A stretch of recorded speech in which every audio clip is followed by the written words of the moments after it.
Ar-rajulul kabiru huwallazi sana'al ahdasa warrajulus sagiru huwallazi sana'atsul ahdas. Orang yang besar sekalipun orangnya kecil ialah orang yang mampu membuat perubahan-perubahan. Dan orang yang kecil sekalipun orangnya gemuk ialah orang yang hanya dibuat oleh perubahan. Saya dengan bertiga ini punya rahasia. Tadinya saya berjanji untuk tidak membeberkan, tapi rupanya Kiai Mustafa Bisri saya dengar sudah membeberkan rahasia aku berdua. Malam ini minta maaf Ibu Sinta, biarlah Ibu dengar rahasia aku sama Gus.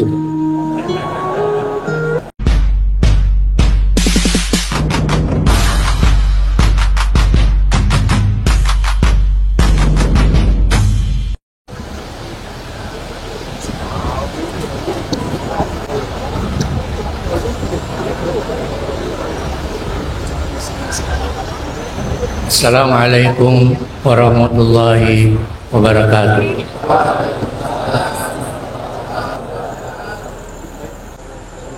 Alhamdulillah alladzi tafarrada bi kulli kamal wa tafarrada bil baqa'i ba'da fanair. Alam wassalatu wassalamu ala khairil anam Sayyidina Muhammadin alladzi ballagar risalah wa addal amanah wa nasahal ummah wa ala alihi wa ashabihi ulil kiram. Amma ba'd, ashabul fadilah wa ashabus sa'adah, para alim ulama yang kami hormati. Tapi saya tidak pernah mencium anakku biar satu orang. Apa kata Nabi? Saya khawatir kalau seorang ayah dan ibu tidak pernah mencium anaknya, kalau Allah mencabut rasa kasih sayang dari hati. Gus Dur penuh kasih sayang kepada seluruh hadirin, terutama ibu. Kalau pulang di rumah, ciumlah anaknya, biar besar. Kalau ditanya kenapa baru dicium, bilang Ustaz Sanusi bilang, mencium anak adalah sesuatu tanda kasih sayang Gus Dur terhadap keluarganya, penuh rahmatan, kasih sayang dan cinta. Bahkan cinta Gus Dur, maaf Kiai Mustafa Bisri, saya dengan bertiga ini punya rahasia. Tadinya saya berjanji untuk tidak membeberkan, tapi rupanya Kiai Mustafa Bisri saya dengar sudah membeberkan rahasia aku berdua. Malam ini minta maaf Ibu Sinta, biarlah Ibu dengar rahasia aku sama Gus.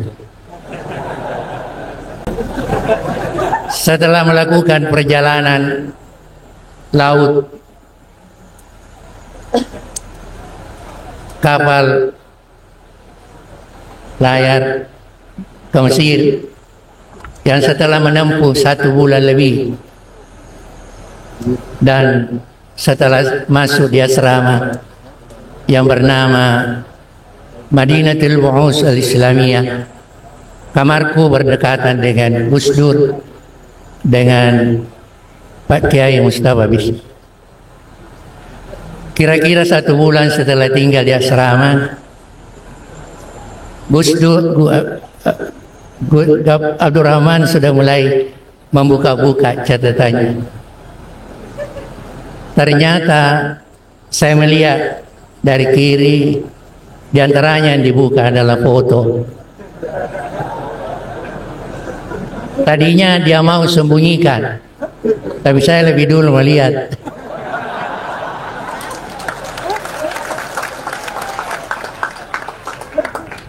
Dia bilang, foto apa Gus Dur? Dia bilang, tahu lah. Calonku. Saya bilang, ayah, gimana? Bagaimana bisa belajar kalau ada itu foto terus? Dia bilang, malah ini yang mendorong saya belajar.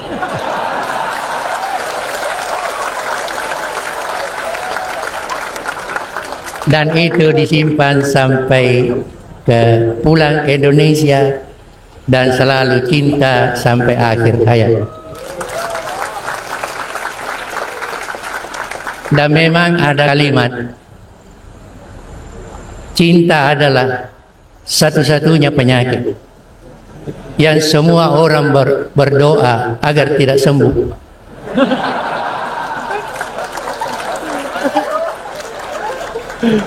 Gus Dur pernah sakit cinta dan tidak pernah sembuh sampai akhir hayat.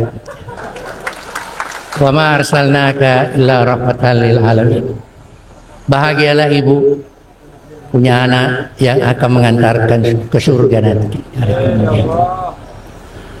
Hadirin yang kami hormati, kalau sudah selesai di alam syahada ini, apakah sudah selesai? Kita akan pindah ke alam yang ketiga, namanya alamul barzakh. Ini yang didapati Gus Dur saat ini. Apakah Gus Dur sudah selesai? Tidak. Almarhum menunggu kita semua yang hadir untuk sama-sama berangkat ke alam yang kelima, yaitu alam akhirat. Jadi ada alamul arham, perut ibu, alamul syahada, Jakarta, alamul barzakh, kuburnya Gus Dur, dan alamul akhirat. Oleh karena itu yang berbahagia malam ini dengan kehadiran para guru besar, para ulama besar kita, tokoh, duta besar, yang gembira bukan saja keluarganya, tapi yang paling gembira malam ini adalah Gus Dur sendiri, karena dia melihat semua yang hadir ini. Sekalipun kita tidak lihat Gus Dur, karena perbedaan alamnya, alam kita namanya alam syahada dan alam Gus Dur dinamakan alamul barzakh. Dari perjalanan yang panjang ini ada hal yang menarik. Yang pertama, kita lahir dari perut ibu ke dunia menangis, dan setelah kita meninggal kita ditangisi. Gus Dur datang ke dunia menangis dan kematiannya diantar oleh tangis oleh seluruh bangsanya. Kita datang ke dunia sendirian dan kita akan meninggalkan dunia sendirian. Gus Dur datang sendirian, telanjang, dan pergi meninggalkan dunia sendirian. Kita datang ke dunia tidak bawa apa-apa, dan kita akan tinggalkan dunia juga tidak bawa apa-apa. Yang akan diterima oleh Allah hanya sebagai seorang hamba.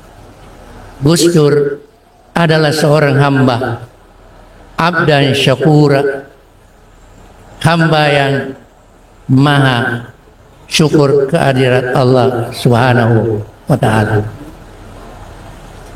Jabatan hanya sampai di kubur, harta benda hanya sampai di kubur. Allah bilang hartamu simpan, karena di akhirat tidak ada lagi jual beli. Jabatanmu simpan, karena di akhirat tidak ada lagi yang mau diurus. Yang ada adalah pahala bagi orang yang telah berbuat dan siksaan bagi orang yang telah melanggar ketentuan Allah. Hadirin yang kami hormati, saya mengulang lagi, Gus Dur adalah orang besar. Sesuai dengan definisi yang saya pernah baca, Ar-rajulul kabiru huwallazi sana'al ahdasa War-rajulus sagiru huwallazi sana'aksul ahdas. Orang yang besar, sekalipun orangnya kecil, ialah orang yang mampu membuat perubahan-perubahan. Dan orang yang kecil, sekalipun orangnya gemuk, ialah orang yang hanya dibuat oleh perubahan. Gus Dur tidak dibuat oleh perubahan, tapi dialah yang membuat perubahan itu. Karena itu Gus Dur adalah orang besar. Yang kedua, Gus Dur adalah pemimpin. Dia telah memimpin bangsanya. Dia telah memelihara bangsanya dari perpecahan. Dia telah mendidik bangsanya dengan penuh rasa kasih sayang dan bukan atas dasar kekuasaannya. Allah sendiri memiliki alam semesta ini, memelihara dan mendidik karena kasih sayangnya dan bukan kekuasaannya. Beliau adalah orang yang besar.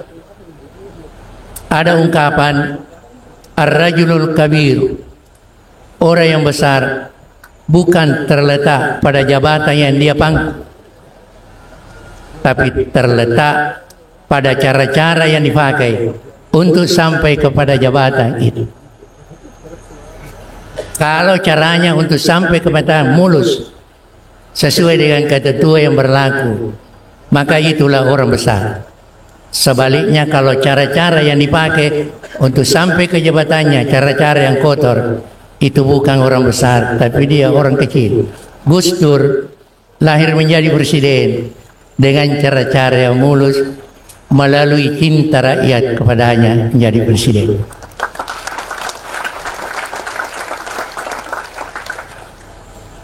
Hadirin yang kami hormati, terakhir, kematian sebenarnya adalah makhluk, sebagaimana kehidupan ini adalah makhluk. Cuma manusia masih lebih senang hidup daripada mati, karena yang siap betul mati hanya Nabi. Ketika ditanya oleh malakul maut, "Hai Muhammad, saya datang untuk ziarah kepadamu, sekaligus untuk mencabut nyawa. Tapi Allah beri jawab catatan, sebelum mencabut nyawa Nabi, tanya dulu, apakah Nabi masih mau hidup lebih lama? Beliau menjawab, saya sudah siap. Saya kira yang begini cuma Nabi. Kalau kita semua kembali ke rumah, datang malakul maut, mana sudah siap? Saya kira rata-rata jawabnya, nanti selesai pilkada.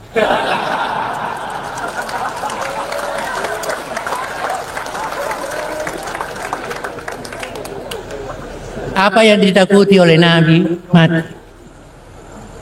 Beliau tidak ada orang yang pernah disakiti hatinya.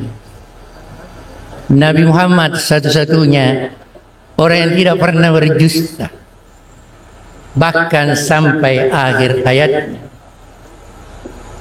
masih sempat berpesan dalam wasiat. Di antaranya pesannya, hai seluruh sahabat, dan seluruh umat, siapa di antara kalian yang saya pernah pukul, sekarang ini punggungku, pukullah. Siapa yang pernah saya ambil uangnya, ambil hartanya, ambillah sendiri, saya punya uang. Bagaimana kalau 2 miliar? 2 triliun mau dikembali? Nabi bilang, sedikit siapa yang pernah ambil, naikkan tangannya, ini uangku. Nabi mengajak Al-Ansar untuk senantiasa memelihara persaudaraan, baik ukhuwah Islamiyah, ukhuwah wataniyah, dan ukhuwah insaniyah. Ukhuwah Islamiyah ialah persaudaraan yang kita bina dan kita kembangkan atas dasar persamaan keyakinan dan keimanan, baik secara nasional maupun secara internasional. Sedangkan ukhuwah wataniyah, persaudaraan yang kita bina dan kita kembangkan atas dasar kebangsaan, dan ukhuwah yang ketiga yang telah dibangun oleh Gus Dur ialah ukhuwah insaniyah, persaudaraan yang kita bina dan kita kembangkan atas dasar kemanusiaan. Itu pesan Nabi. Berikutnya Nabi berpesan, hai seluruh pemangku hak hukum, tegakkanlah keadilan, karena keadilan satu hari seorang pejabat lebih mulia daripada 7.000 tahun beribadah. Satu hari keadilannya, kata Nabi. Berikutnya saya berpesan sebelum meninggal, jangan berani mengambil tanahnya rakyat biar satu jengkal secara aniaya, sebab beliau bersabda, maniktata shibran ardan tawakahullah yawmal qiyamah sab'i aradina minna. Siapa yang mengambil tanahnya orang satu jengkal tidak halal, maka satu jengkal sampai 7 lapis ke bawah dijadikan api neraka, kemudian dikalungkan ke leher. Satu jengkal, kalau 1 hektar. Luar biasa pesan Nabi. Wala tahasadu, jangan suka iri mengiri. Wala tabagadu, jangan suka membenci. Saja apa ajaran kebencian? Ada ujaran kebencian. Itu Nabi sebelum meninggal dia pesan, bangsa Indonesia jangan lebarkan kebencian, karena Nabi akan marah dan kesal. Wala tahajaru, jalan sangat membelakangi antara partai dengan partai, antara keluarga dan keluarga. Wala tajassasu, dan jangan bekerja untuk mencari-cari kesalahan orang lain. Karena itu Nabi bilang, tuba liman syagalahu uyubun an ubi nafsi. Bahagialah orang yang selalu sibuk mencari kesalahannya daripada sibuk mencari kesalahan orang lain. Hadirin yang kami hormati, demikianlah yang saya dapat sampaikan. Semoga Gus Dur hari ini mendengar dan menyaksikan kehadiran kita semua. Terima kasih kepada keluarga almarhum yang tercinta Kiai Haji Abdurrahman Wahid yang telah memberikan penghormatan kepada saya untuk hadir bersama-sama dengan sahabatnya yang tercinta Kiai Haji Mustafa Bisri. Sekian, wallahul muwaffiq ila aqwamit thariq. Assalamualaikum warahmatullahi wabarakatuh.